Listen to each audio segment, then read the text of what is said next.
শুরু করব।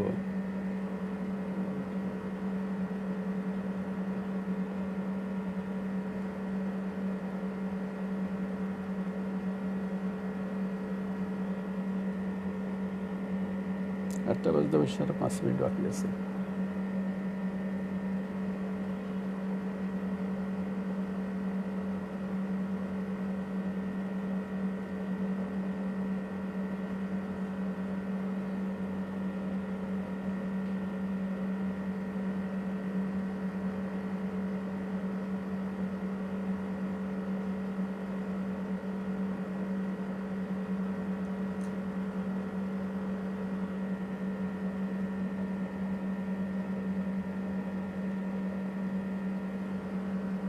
তোমরা কি আমার কথা শুনতে পাচ্ছ?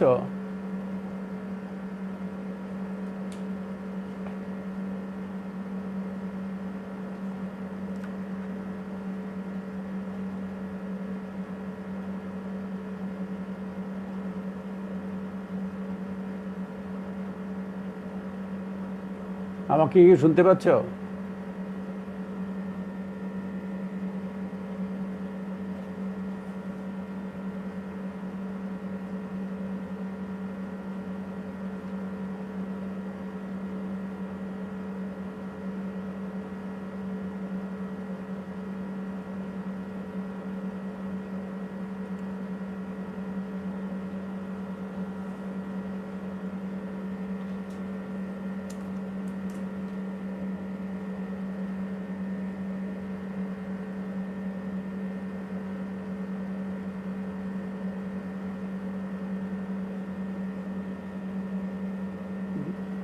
মাই ডিয়ার স্টুডেন্টস, আমরা আজকে ম্যানেজমেন্ট অফ স্ট্রোক নিয়ে আলোচনা করব।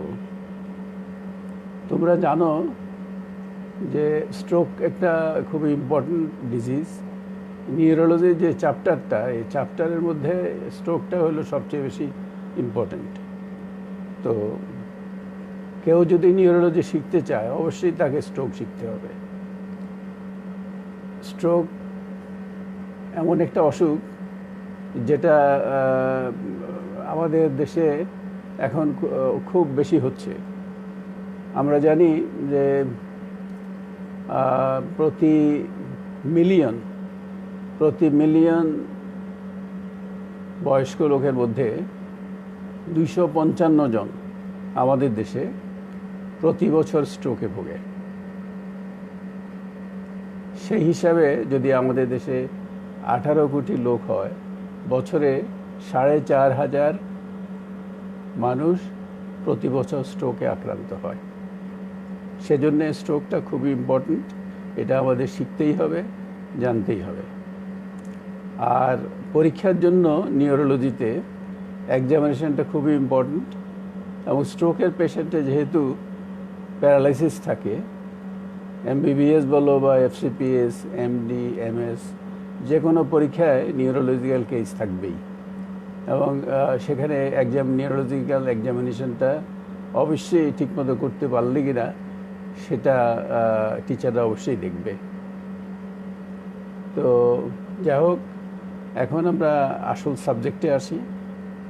তো সর্বপ্রথম আমরা ম্যানেজমেন্টটা বলার আগে স্ট্রোক কি, এটা কেন হয়, স্ট্রোক হলে কি সাইন সিমটম পাওয়া যায়, আমরা কি ইনভেস্টিগেশন করব ডায়াগনোসিসের জন্য, এবং পরে কিভাবে ম্যানেজ করব, এই জিনিসগুলো আমাদের জানতে হবে। তাই সর্বপ্রথম স্ট্রোক কাকে বলে সেটা যদি আমরা বলি যে stroke is a syndrome which occurs due to lesion in the vasculature of the brain and occurs suddenly, producing focal or global neurological signs. অর্থাৎ ব্রেইনের যে রক্তবাহী শিরা আছে, এটা হলো ব্রেইনের রক্তবাহী শিরার অসুখ। ব্রেইনের রক্তবাহী শিরাতে অসুখ হওয়ার ফলে হঠাৎ করে ব্রেইনের কিছু একটা অংশ সঠিকভাবে কাজ করে না। কাজ না করার দরুন শরীরের একটা পার্টিকুলার অংশ প্যারালাইসিস হয়ে যায় সেটাকে আমরা বলি স্ট্রোক। যদি আঘাতের কারণে ব্রেইনে কোনো আঘাতের কারণে যদি কোনো প্যারালাইসিস হয়, সেটা কিন্তু স্ট্রোক নয়। শুধুমাত্র ব্লাড ভেসেলের ও ব্রেইনের ব্লাড ভেসেলের কোনো অসুখ যদি হয়, সেটাই হলো স্ট্রোক। এবং স্ট্রোক পেশেন্টের এই যে নিউরোলজিক্যাল ডেফিসিটটা, it will last more than 24 hours, or the patient dies within 24 hours। 24 ঘন্টার বেশি যদি পারসিস্ট করে, তাইলে স্ট্রোক। 24 ঘন্টার আগে যদি ভালো হয়ে যায়, সেটাকে স্ট্রোক বলা হয় না, সেটাকে বলা হয় TIA, ট্রানজিয়েন্ট ইসকেমিক অ্যাটাক। তো তাইলে তোমার ট্রানজিয়েন্ট ইসকেমিক অ্যাটাক এটা অনেকটা যেমন কার্ডিওভাস্কুলার সিস্টেমে ইসকেমিক হার্ট ডিজিজের তোমার এনজাইনা প্যাক্টোরিসের সাথে অনেক সময় আমরা তুলনা করে থাকি। কারো যদি TIA হয়, তাহলে পরবর্তী বছরের মধ্যে তার 13% chance of having a stroke, 13% বেশি স্ট্রোক হয়ে যাওয়ার সম্ভাবনা থাকে। সেজন্য TIA হলে ইসকেমিক স্ট্রোকের মতোই চিকিৎসা দিতে হবে। এখন স্ট্রোক কত রকমের? আমরা জানি স্ট্রোক 2 ধরনের হয়। একটা হলো ইসকেমিক স্ট্রোক, আর একটা হলো হিমোরেজিক স্ট্রোক।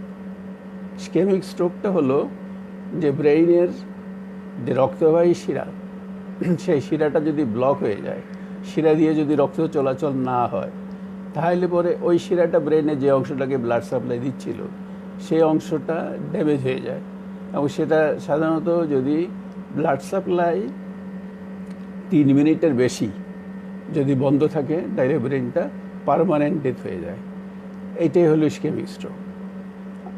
আর হিমোরেজিক স্ট্রোক হচ্ছে যদি ব্লাড ভেসেল ছিঁড়ে যায়, যে কোনো কারণে ব্লাড ভেসেল যদি ছিঁড়ে যায়, ছিঁড়ে গিয়ে যদি রক্তক্ষরণ হয়ে সেটা ব্রেইনের ভিতরে রক্তক্ষরণ হইতে পারে, সাবআরাকনয়েড স্পেসে রক্তক্ষরণ হতে পারে।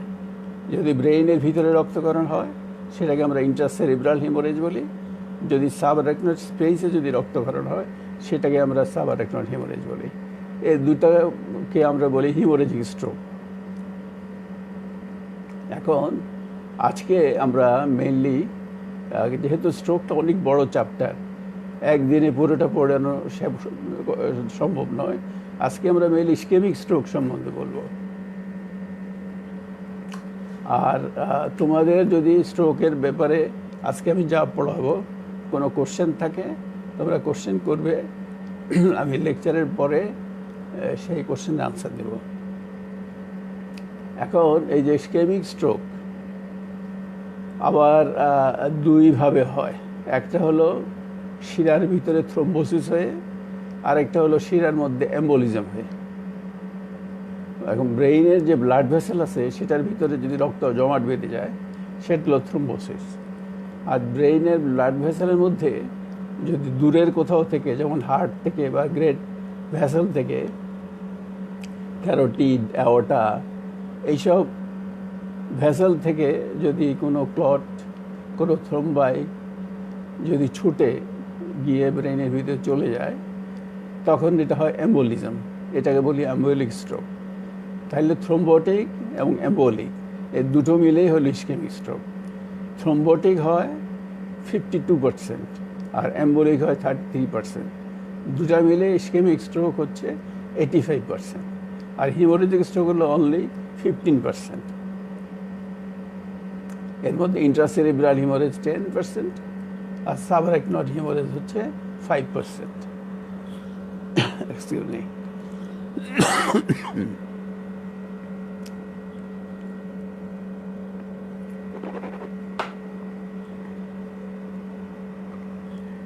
তো এখন ইসকেমিক স্ট্রোক যে হবে, এটার কিছু রিস্ক ফ্যাক্টর আছে। এই রিস্ক ফ্যাক্টরগুলো কি সেটা আমাদের জানতে হবে। এর মধ্যে অ্যাডভান্সড এজ, এটা মোস্ট ইম্পর্টেন্ট রিস্ক ফ্যাক্টর। বয়স যত বাড়তে থাকবে, ইসকেমিক স্ট্রোকও তত বেশি হবে। এর আর কোনো কোমরবিডিটি থাকুক আর নাই থাকুক, বেশি বয়স হলে স্ট্রোক হইতেই পারে, শুধু বয়সের কারণে। এছাড়া আছে রেস। যেমন নিগ্রোদের সবচেয়ে বেশি স্ট্রোক হয়, তারপর হলো এশিয়ান, সবচেয়ে কম হয় ককেশিয়ানদের, হোয়াইট যার সাদা চামড়া লোকদের সবচেয়ে কম স্ট্রোক হয়। এবং সেক্সের মধ্যে মেইলের স্ট্রোক বেশি দেন দি ফিমেল। সুতরাং এইজ, রেস এবং সেক্স ইম্পর্টেন্ট রিস্ক ফ্যাক্টর, এবং এগুলা নন মডিফায়েবল, মডিফাই করার কোনো সুযোগ নেই। আর এখন যেগুলো এরপরে এখন যেগুলো বলছি সেগুলো হলো মডিফায়েবল, আমরা মডিফাই করতে পারি। যেমন ধরো hypertension, diabetes mellitus, dyslipidaemia, cholesterol বেশি হয়ে যাওয়া, স্মোকিং, ওবেসিটি, তারপরে তোমার ভাস্কুলাইটিস, হার্ট ডিজিজ যেমন ইসকেমিক হার্ট ডিজিজ, তারপরে ভালভুলার হার্ট ডিজিজ, তারপরে হলো myocardial infarction with atrial fibrillation, তারপরে এগুলো এগুলো প্রিভেন্ট করা যায়। এগুলো এছাড়া আরও কিছু আছে ইয়াং এজে যেগুলো যদি স্ট্রোক হয় সেই কতগুলো রিস্ক ফ্যাক্টর আমরা দেখতে বলি। যেমন ধরো anticardiolipin antibody, protein C, protein S, antithrombin 3, তারপরে হলো এএনএ, পিয়াঙ্কা, সিয়াঙ্কা, এগুলো দেখতে হয় যদি ইয়াং স্ট্রোক হয়। তো তাহলে অনেক রিস্ক ফ্যাক্টর আছে যেগুলো সব রোগীর ক্ষেত্রে সব কিছু দেখতে হবে না। এগুলো রুগী আমরা যখন পেশেন্ট আমাদের কাছে আসলে পরে আমরা পেশেন্টের হিস্ট্রি নেব, ক্লিনিক্যাল এক্সামিনেশন করার পরে কার জন্য কোন ইনভেস্টিগেশনটা প্রযোজ্য সেভাবে আমরা করব। যা হোক, তারপরে রিস্ক ফ্যাক্টরগুলো আমরা দেখলাম, দেখার পরে এখন আসবে যে ইসকেমিক স্ট্রোক যদি হয় সাইন সিমটম কি হবে। সাধারণত থ্রোম্বোটিক স্ট্রোক ওল্ড এজে বেশি হয়।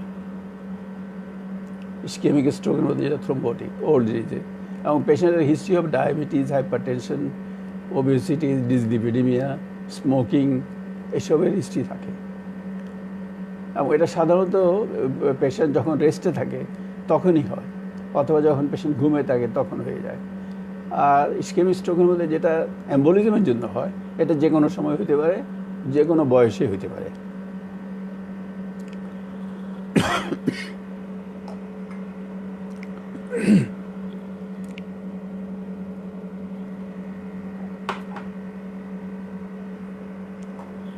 এইসব পেশেন্টের কোনো headache, vomiting, alter level of consciousness usually হয় না। কিন্তু অনেক বড় যদি স্ট্রোক হয়, ব্রেনের মধ্যে অনেক বেশি অংশ যদি ড্যামেজ হয়ে যায়, তখন হয়তো পেশেন্টের কিছু অল্টার লেভেল অফ কনসাসনেস হইতেও পারে। আর হলো যদি এইসব পেশেন্ট যখন আমরা এক্সামিন করব, সাধারণত এদের ফোকাল নিউরোলজিক্যাল ডেফিসিট থাকে, হেমিপ্লেজিয়া থাকে, মনোপ্লেজিয়া থাকে, কারো স্পিচের প্রবলেম থাকে, কারো ভিশনের প্রবলেম থাকে, এই জন্য থাকতে পারে। আমরা নিউরোলজিক্যাল এক্সামিনেশন করলে মোস্ট ইম্পর্টেন্ট হচ্ছে প্লান্টার রেসপন্স অলওয়েজ এক্সটেন্সর হবে, যেটাকে আমরা হার্ট সাইন বলি। হার্ট সাইন এটা এক্সটেন্সর থাকলে ধরে নেব যে এটা আপার মোটর নিউরন লিশন এবং সম্ভবত ব্রেইনে স্ট্রোক করেছে। আর রিফ্লেক্সগুলো ইনিশিয়ালি কখনো কখনো এক্সাজারেটেড নাও হইতে পারে। যখন ব্রেইন এডেমা কমে যায় 1 সপ্তাহ 2 সপ্তাহ পরে, তখন রিফ্লেক্সগুলো ব্রিস্ক হবে, এক্সাজারেটেড হবে। এই হলো সায়েন্স। তারপরে আসো যে আমরা কি কি ইনভেস্টিগেশন করব।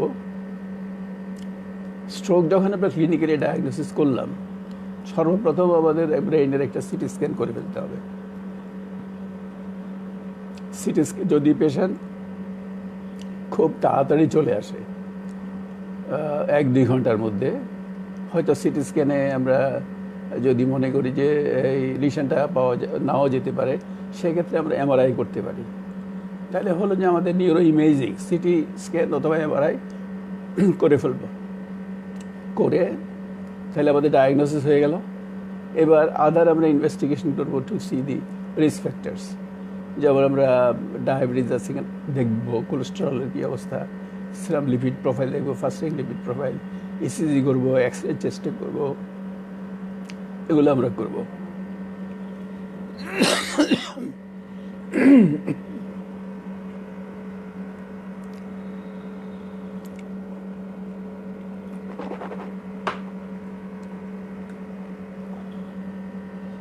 তারপরে আমরা এই ইনভেস্টিগেশনগুলো করার পরে তারপর এরপরে ডিফারেন্সিয়াল ডায়াগনোসিস, স্ট্রোকের সাথে কি কি ডিফারেন্সিয়াল ডায়াগনোসিস আসতে পারে। যেমন ধরো ট্রমাটা ইম্পর্টেন্ট। একটা রোগী রাতে ঘুমিয়েছিল, ঘুমের ভিতরে তার স্ট্রোক করছে। স্ট্রোক করার পরে সে সকালে ঘুম ভাঙলো, বিছনা থেকে নামতে গিয়ে পড়ে গেল, ফ্লোরে পড়ে গিয়ে মাথা ফেটে গেল। এখন কি পড়ে গিয়ে মাথায় আঘাত পেয়ে তার ব্রেনের ভিতরে রক্তক্ষরণ হলো, না তার এটা স্ট্রোক হলো। So that is very important. সে কারণে ডিফারেন্সিয়াল ডায়াগনোসিসের মধ্যে trauma, head injury is important. তাছাড়া হাইপারগ্লাইসেমিয়া, হাইপোগ্লাইসেমিয়া, তারপরে হলো এনকেফালাইটিস, তারপরে হলো মাল্টিপল স্ক্লেরোসিস, ইলেকট্রোলাইট ইমব্যালেন্স, এগুলো ডিফারেন্সিয়াল ডায়াগনোসিসের মধ্যে রাখতে হবে। কখনো কখনো hysteria may be one of the differential diagnosis. তারপর আমরা আসি ম্যানেজমেন্টে। এখন জেনারেল ম্যানেজমেন্ট। শুরুতে আমরা যদি জেনারেল ম্যানেজমেন্ট বলি, ধরো একটা স্ট্রোকের পেশেন্ট, তুমি ইমার্জেন্সিতে আছো, তোমার যে স্ট্রোকের পেশেন্ট আসলো, তো কীভাবে ম্যানেজ করবে? আসার সাথে সাথে তাকে keep him in a bed, বলা হয় মাথার নিচে কোনো বালিশ দিবে না, তাকে সমান অবস্থাভাবে শুইয়ে রাখবে। তারপরে তাকে তুমি এক্সামিন করবে, পালস, ব্লাড প্রেশার এগুলো দেখবে, এবং তাকে সাথে সাথে অক্সিজেন দিয়ে দিবে। তারপর তার যদি প্যারালাইসিস বেশি থাকে, তাকে আর্জেন্ট একটা সিটি স্ক্যান করে তাকে ভর্তি করতে হবে। আর যদি পেশেন্ট ফুললি কনসাস হয়, প্যারালাইসিস কম থাকে, সেই ক্ষেত্রে আমরা তাকে ভর্তি না করে আউটডোর বেসিক চিকিৎসা দিয়ে রাখতে পারি। তো পেশেন্ট আসার পরে আমরা যখনই দেখলাম যে তার প্যারালাইসিস আছে বেশি, তার একটা সিটি স্ক্যান করব। সিটি স্ক্যান করে যদি 4.5 ঘন্টার মধ্যে সিটি স্ক্যানের রিপোর্ট আমাদের রোগী যখন তার স্ট্রোক করলো সেই সময় থেকে 4.5 ঘন্টার ভিতরে যদি রোগীর সিটি স্ক্যান করা এবং আরও কিছু ইনভেস্টিগেশন আছে, যেমন তার প্লেটলেট কাউন্ট, তার প্রথম মিন টাইম, এগুলো আমরা দেখব। দেখে সব রিপোর্ট যদি 4.5 ঘন্টার মধ্যে আমাদের হাতের মধ্যে এসে পৌঁছে, তখন আমরা এই পেশেন্টকে থ্রোম্বোলাইটিক থেরাপি দেব। যদি 4.5 ঘন্টার মধ্যে যদি এইগুলো করা না যায়, বা রোগী যদি আমাদের কাছে 4.5 ঘন্টার পরে আসে, তাইলে আর আমরা পেশেন্টকে থ্রোম্বোলাইটিক থেরাপি দিতে পারবো না। তখন আমরা পেশেন্টকে অ্যান্টিপ্লেটলেট দেব।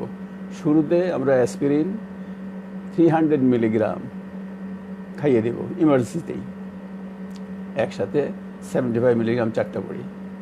তারপরে তাকে ডেলি একটা করে 75 মিলিগ্রামের অ্যাসপিরিন আমরা খেতে অ্যাডভাইস করব।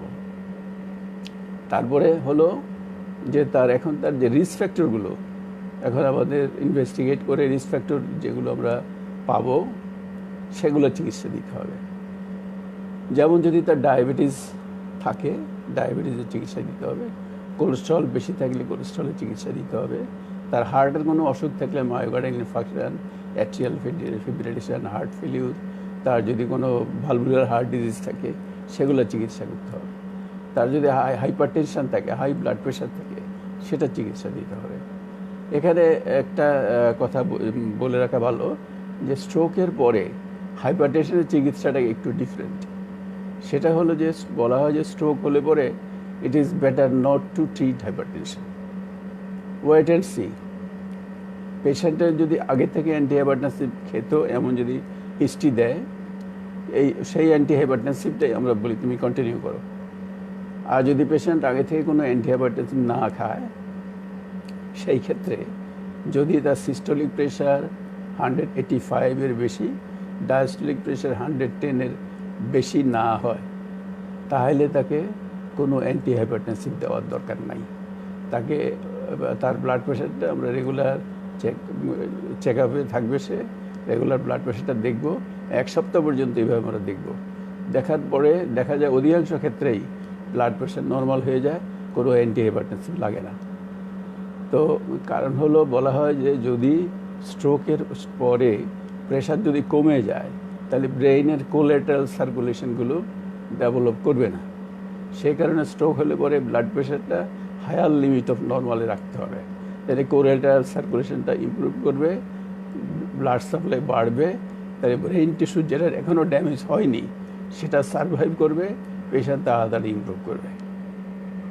সে কারণে স্ট্রোকের পেশেন্টের ব্লাড প্রেশারের চিকিৎসাটা একটু কেয়ারফুলি করতে হবে, যাতে কোনোভাবে প্রেশার কমে না যায়। তারপরে আসে আমরা যদি এরপরে, এগুলো হচ্ছে মোটামুটি জেনারেল ম্যানেজমেন্ট, এবং এর সাথে আমি মেডিকেল ম্যানেজমেন্টও এর মধ্যেই চলে আসছে।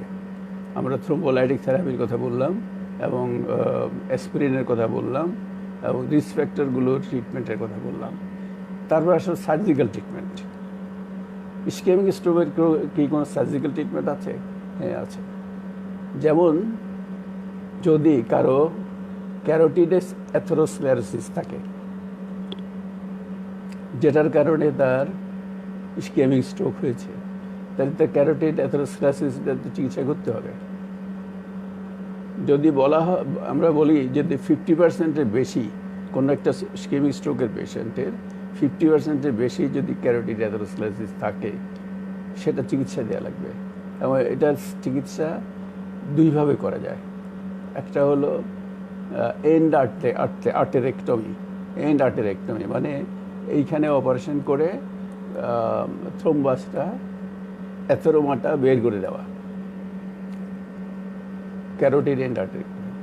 আরেকটা হলো যে ফিমোরাল আর্টারি দিয়ে ক্যাথেটার ঢুকিয়ে তারপরে অ্যাঞ্জিওপ্লাস্টি স্ট্যান্টিং করা হয় ক্যারোটিডে। এর দুটো যে কোনো একটা মেথডে এটার চিকিৎসা করা লাগবে। আর হলো যদি ব্রেইনে অনেক বড় ইনফাক্ট হয়, ব্রেইনের বলা হয় যে একটা হেমিস্ফিয়ারে 3/1 যদি ইনফেকশন হয়ে গিয়ে থাকে, অথবা যদি মিডল সেরিব্রাল আর্টারি যেই পোর্শনটাকে সাপ্লাই করে তার 3/2 যদি ড্যামেজ হয়ে গিয়ে থাকে, এটাকে আমরা malignant middle cerebral artery syndrome বলি। Malignant middle cerebral artery syndrome, এই দুটা কন্ডিশনে দেখা যায় যে এই ইনফার্কটের পরে ব্রেন ইডেমা হয়ে ব্রেনটা অনেক ফুলে যায়, ফুলে গিয়ে মিডলাইন স্ট্রাকচারস, যেমন mid brain, that is brain stem, এটাকে পুশ করে কম্প্রেস করলে ভাইটাল যে সেন্টারগুলো সেগুলোর উপরে চাপ পড়ে, এবং সেগুলো তখন আস্তে আস্তে ইনঅ্যাক্টিভ হয়ে যায়, পেশেন্টের হার্ট রেট বন্ধ হয়ে যায়, রেসপিরেশন বন্ধ হয়ে যায়, পেশেন্ট ধীরে ধীরে মৃত্যুর কোলে ঢলে যেতে পারে। তো সেই ক্ষেত্রে একটা ইমার্জেন্সি অপারেশন করা হয়। This is a life saving operation, কিন্তু পেশেন্টের গ্রস হেমিপ্লেজিয়া থাকবে, কিন্তু পেশেন্টের তো বেঁচে যেতে পারে। সেই অপারেশনটা বলা হয়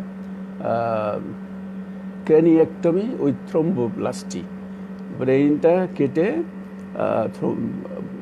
ডুরাপ্লাস্টি করা হয়, ডুরাটাকে কেটে দিলে পরে ব্রেইনটা ফুলাটা কমে যায়, ব্রেইনের উপরে চাপটা কমে গেলে পরে যখন ইডেমাটা চলে গেল, কিছুদিন পরে 6 উইকস 12 উইকস পরে আবার এই খুলিটা এই ব্রেইনের সাথে লাগিয়ে দেওয়া হয়, দিলে পরে পেশেন্টটা বেঁচে গেল, কিন্তু গ্রস প্যারালাইসিস থাকবে।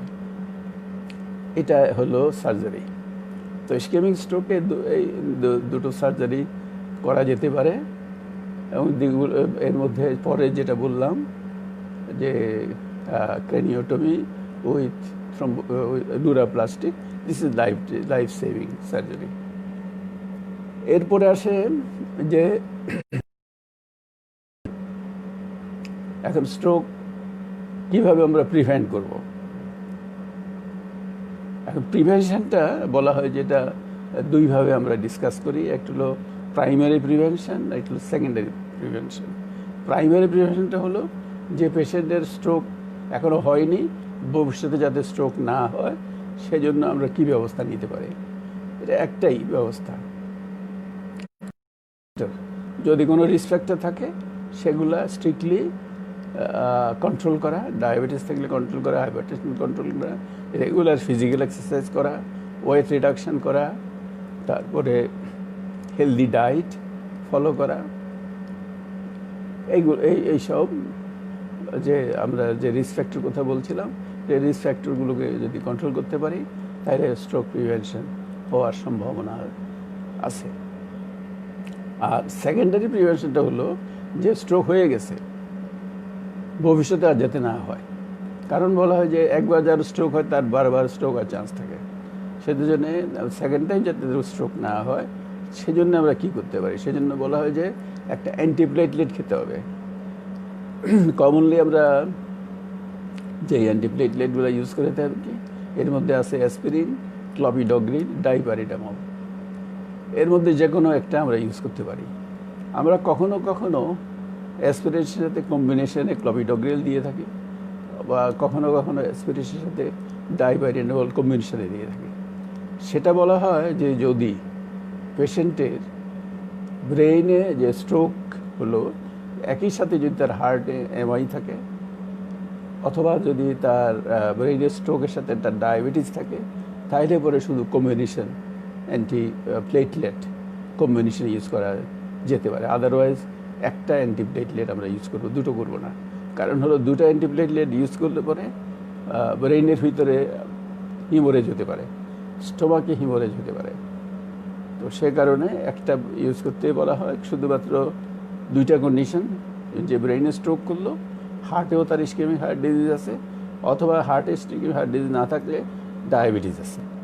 আচ্ছা, এই হলো মোটামুটি সেকেন্ডারি প্রিভেনশন। তারপরে আসে যে রিহ্যাবিলিটেশন, মোস্ট ইম্পর্টেন্ট। স্ট্রোক হয়তো পেশেন্টের প্যারালাইসিস হয়ে যায়, প্যারালাইসিস হয়ে গেলে তো সে বিছনায় পড়ে যাবে, ফ্যামিলিতে একটা বার্ডেন হয়ে যাবে, কিন্তু তাকে তো রিহ্যাবিলিটেট করতে হবে। তো আমরা যতটুকু জানি যে স্ট্রোকের পেশেন্টের, ইসকেমিক স্ট্রোক হলে 20% পেশেন্ট প্রথম 1 মাসের মধ্যে বিভিন্ন কমপ্লিকেশন হয়ে মারা যায়। আর যারা বেঁচে থাকে এদের 1/3 রিকভারি হয়ে যায়, নর্মাল লাইফে ফিরে যেতে পারে। 1/3 কিছু ডিসেবিলিটি থাকে এবং তাদের ডিসেবিলিটি নিয়েও তারা মোটামুটি তার নিজের কাজকর্ম নিজে করতে পারে। আর বাকি যারা থাকে এরা বেড রিডেন থাকে, হুইল চেয়ার বাউন্ড থাকে।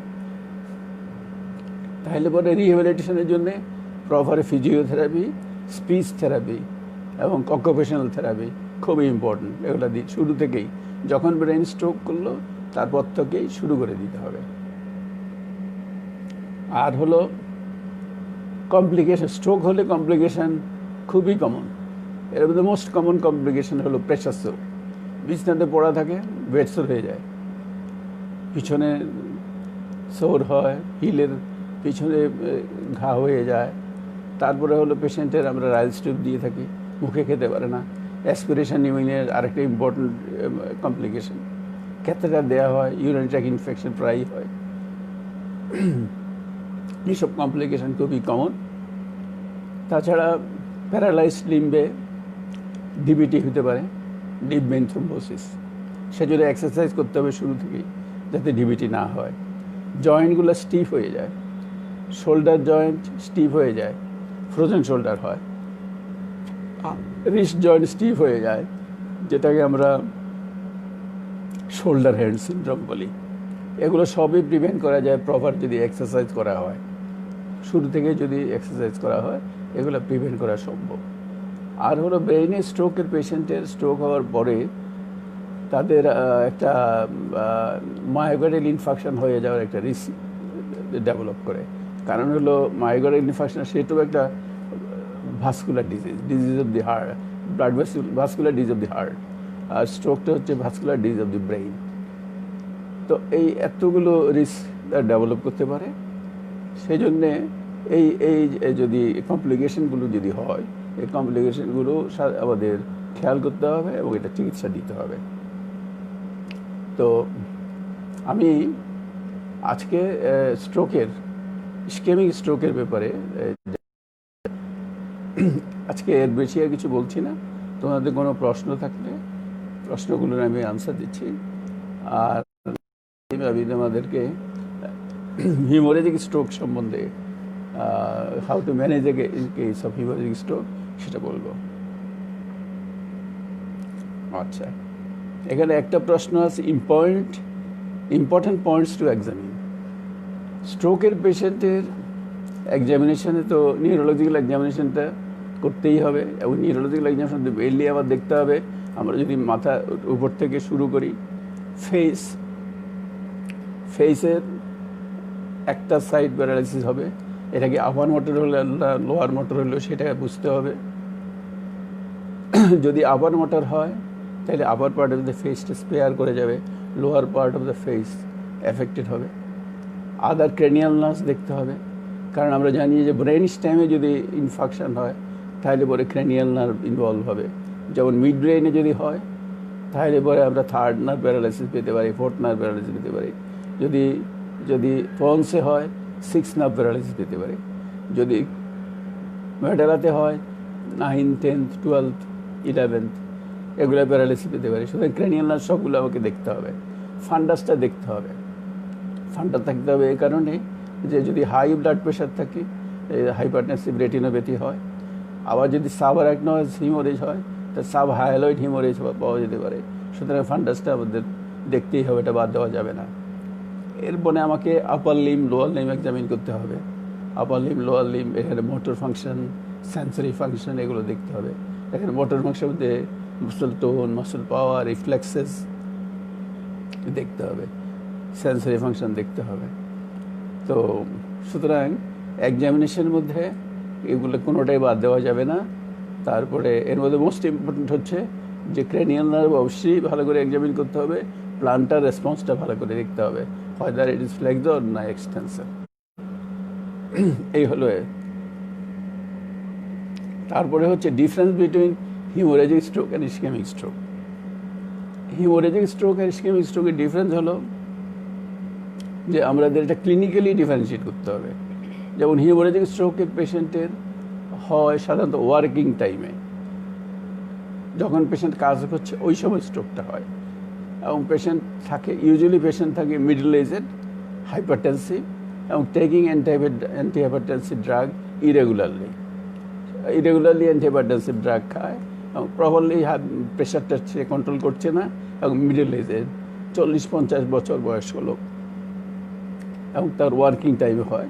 ওয়ার্কিং সময় হঠাৎ করে সে যদি এক্সাইটেড হয়ে যায়, রাগান্বিত হয়ে যাওয়ার পরে তার মাথায় তীব্র ব্যথা হবে, বমি হবে, এবং কখনো কখনো সে আনকনশাস হয়ে যায়, এবং তার তখন একটা সাইড আবার প্যারালাইসিস হয়ে যেতে পারে, হেমিপ্লেজিয়া ডেভেলপ করতে পারে। এক্সামিন করলে আমরা হেমিপ্লেজিয়া পাবো, অল্টার লেভেল অফ কনসাসনেস পাবো, হাই ব্লাড প্রেশার পাবো। এই হলো যদি এটা ইন্ট্রাসেরিব্রাল হিমোরেজ হয়। আর যদি হিমোরেজিক স্ট্রোকের মধ্যে যদি এটা সাবআরাকনয়েড হয় তাহলে এখানে যে কোনো বয়সে হতে পারে। এদের প্রেশার, হাই প্রেশার থাকতে পারে, নাও থাকতে পারে। তার পেশেন্টের নেক্রেজিটি থাকবে, কার্নিক সাইন থাকবে, সাবহায়ালয়েড হিমোরেজ থাকবে। আর পেশেন্টের শুরুতে অল্টার লেভেল অফ কনসাসনেস শুরুতে থাকে, পরে গ্র্যাজুয়ালি হয়তো কনসাসনেস রিগেইন করবে। কিন্তু থার্ডের পর থেকে যখন তার ভ্যাসোস্পাজম হয় তখন আবার তার লেভেল অফ কনসাসনেস আস্তে আস্তে ডিটেরিয়েট করতে থাকে।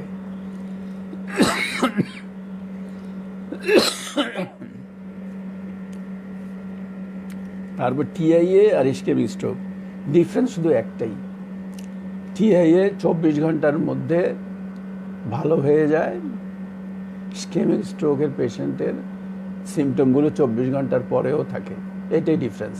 আদারওয়াইজ আর সব কিছু সমান। এটাও এক ধরনের ইসকেমিক স্ট্রোক টিআইএটা, but lasting less than 24 hours.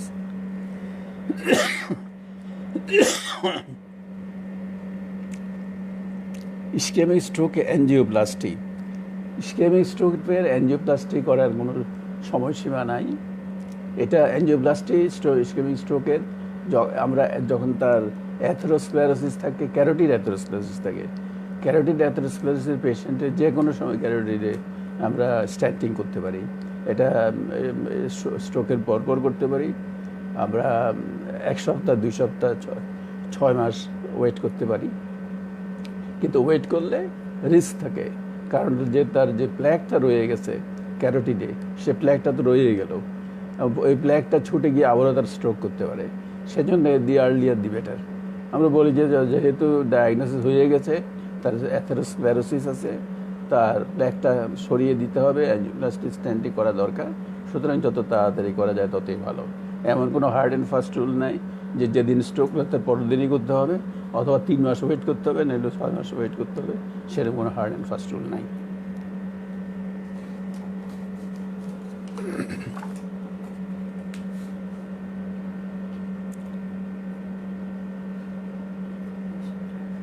বুঝছি।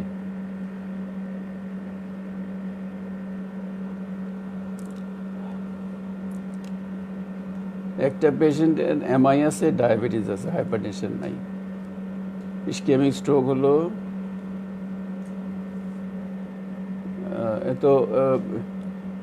if it comes to ischemic stroke with hypertension, what is the treatment protocol? Ischaemic স্ট্রোকের পুরো চিকিৎসা চলবে, আর হাইপারটেনশনের যে চিকিৎসাটা সেটা বললাম আমি। হাইপারটেনশনের যদি সে আগে থেকে অ্যান্টিহাইপারটেনসিভ খায়, সে অ্যান্টিহাইপারটেনসিভটা সে কন্টিনিউ করবে।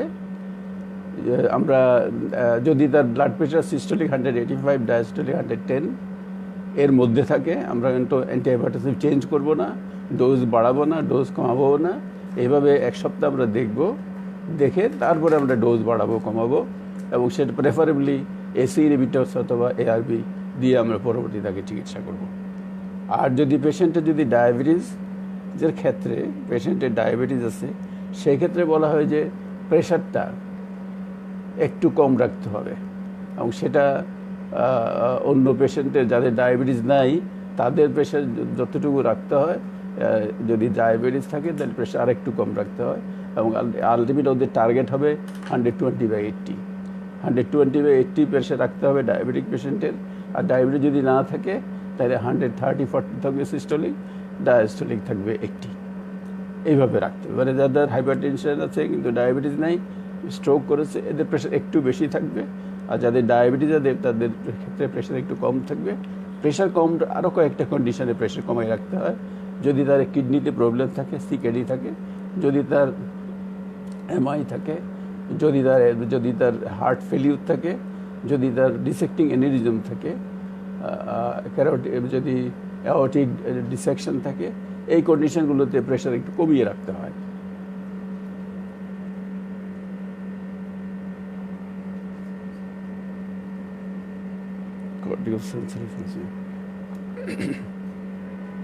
Cortical sensory function.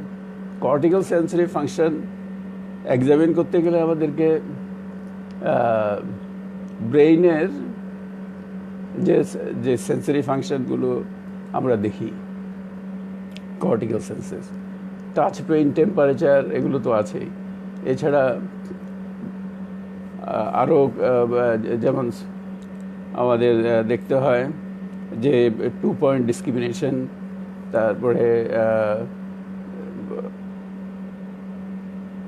তারপর তোমার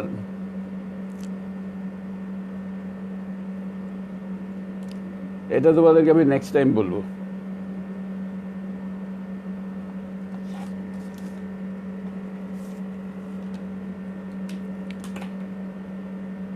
স্ট্রোক না হলেও অ্যাঞ্জিওপ্লাস্টি করা যেতে পারে।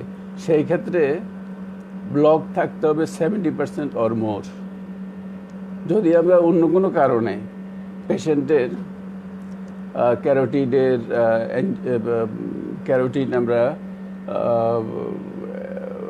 ডুপ্লেক্স স্টাডি করেছি, ক্যারোটিড ডুপ্লেক্স স্টাডি করে আমরা দেখলাম যে তার 70% অর মোর ব্লক আছে, সেই ক্ষেত্রে অ্যাঞ্জিওপ্লাস্টি স্টেন্টিং করা যেতে পারে।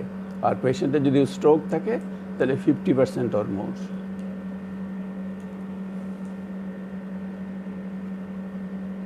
Old infarct in pons, diabetes, ischaemic heart disease management একই রকম। পন্সে ইনফাক্ট হোক আর ব্রেইনে যে কোনো জায়গায় ইনফেকশান হোক, ইসকেমিক হার্ট ডিজিজ এবং ডায়াবেটিস যদি থাকে, ডায়াবেটিস স্ট্রিক্ট কন্ট্রোল করতে হবে, ইসকেমিক হার্ট ডিজিজের চিকিৎসা করতে হবে,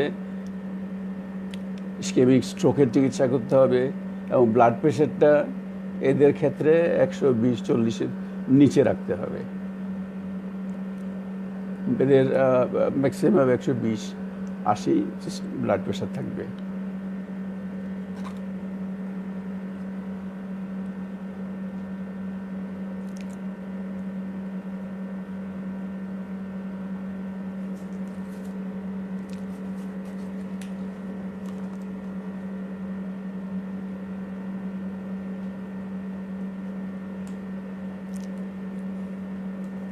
কোভিড-19-এ বলা হয় যে থ্রম্বোসিস হয়,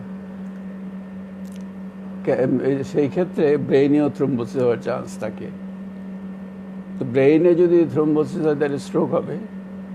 তাহলে এখন যে পিরিয়ডটা, এই পিরিয়ডে যে স্ট্রোকগুলো হচ্ছে এর মধ্যে কিছু কিছু পেশেন্টের এই কোভিডের কারণেও কিন্তু স্ট্রোক হচ্ছে বা স্ট্রোক হইতে পারে। তো সেই ক্ষেত্রে যদি এই এখনকার সময়ে কোনো ইসকেমিক স্ট্রোকের পেশেন্ট আমাদের কাছে আসে, এদের কোভিডের সাইন সিমটম থাকুক আর নাই থাকুক, PCR টেস্ট করতে হবে ফর কোভিড-19। কারণ হলো কোভিডের ক্ষেত্রে যেহেতু থ্রম্বোসিস হয়, ব্রেনেও থ্রম্বোসিস হতে পারে এবং স্ট্রোক করতে পারে, ইসকেমিক স্ট্রোক।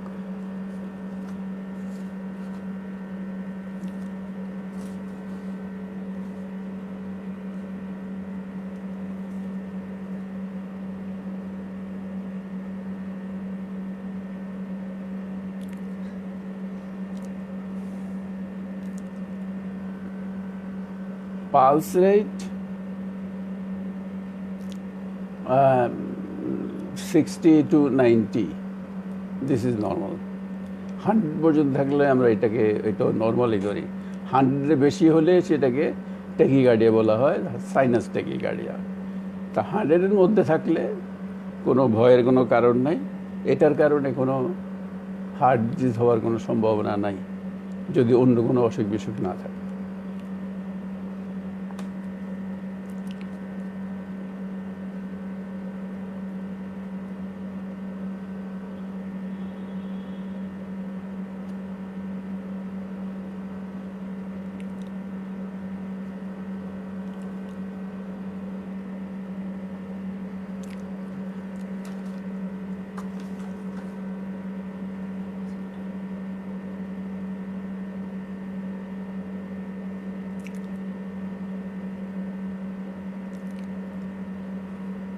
ইসকেমিক স্ট্রোকের সাথে যদি কারো কোভিড-19 ইনফেকশন হলে কমপ্লিকেশনস কি হতে পারে? কোভিড-19 হলে তো কোভিডের কমপ্লিকেশন যেগুলো এক্সট্রা কমপ্লিকেশনস, নিউমোনিয়া হওয়া, তারপরে হলো শুধুমাত্র যে ব্রেইনে থ্রম্বোসিস হয় তা নয়, কোভিডে হার্টেও থ্রম্বোসিস ইনফেকশন হতে পারে, শরীরের অন্যান্য জায়গায় পালমোনারি এম্বোলিজম হয়, পেরিফেরাল ভাস্কুলার ডিজিজ, ডিভেটিভ ডিপ ভেইন থ্রম্বোসিস হয়, এইসব হতে পারে। আর এছাড়া কোভিডের আর যেমন অনেক সময় কোভিডের জন্যে এনকেফালাইটিসও হয়, এগুলো হলো কোভিডের কমপ্লিকেশান। ইসকেমিক স্ট্রোক হলে সাথে যদি কোভিড হয় তাহলে পরে দুটো ডিজিজ একসাথে হয়ে গিয়ে পেশেন্টের অনেক সমস্যা দেখা দিতে পারে।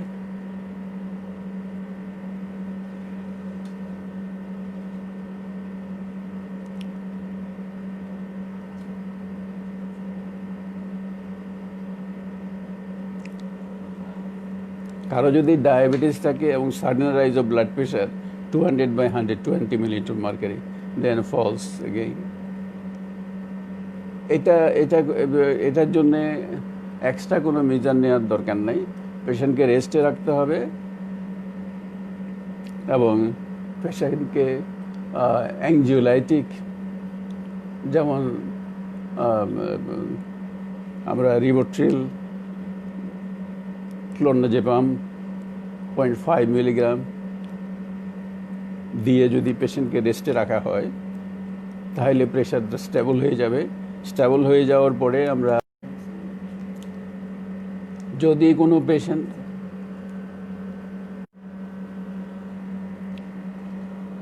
কোনো কোভিড পেশেন্টের আমরা যদি তাকে লো মলিকুলার ওয়েট হেপারিন ইউজ করি, সেই ক্ষেত্রে ওই সময়টার জন্য অ্যান্টিপ্লেটলেটটা বন্ধ রাখতে হবে। অ্যান্টিপ্লেটলেট এবং লো মলিকুলার হেপারিন দুইটা একসাথে ইউজ করার প্রয়োজন নাই, তাতে করে তার আরও হেমোরেজ বাড়তে পারে, ডিএসিটা আরও এক্সটেন্ড করতে পারে এবং পেশেন্টের জন্য ক্ষতি হতে পারে। আর যদি কোনো পেশেন্টের ভালভুলার হার্ট ডিজিজ থাকে, অ্যাট্রিয়াল ফিব্রিলেশন থাকে, সেখান থেকে অ্যাম্বুলিক স্ট্রোক হয়, অবশ্যই আমরা তাকে অ্যান্টিকোয়াগুলেন্ট দিয়ে চিকিৎসা করতে হবে। সেখানে ওয়ারফেরিন হোক বা অন্য অ্যান্টিকোয়াগুলেন্ট দিয়ে তাকে চিকিৎসা করতে হবে। ধন্যবাদ। আজকে মতো এখানেই শেষ করছি। হেমোরেজিক স্ট্রোকটা আমরা নেক্সট টাইম আলোচনা করব। সবাইকে অনেক ধন্যবাদ।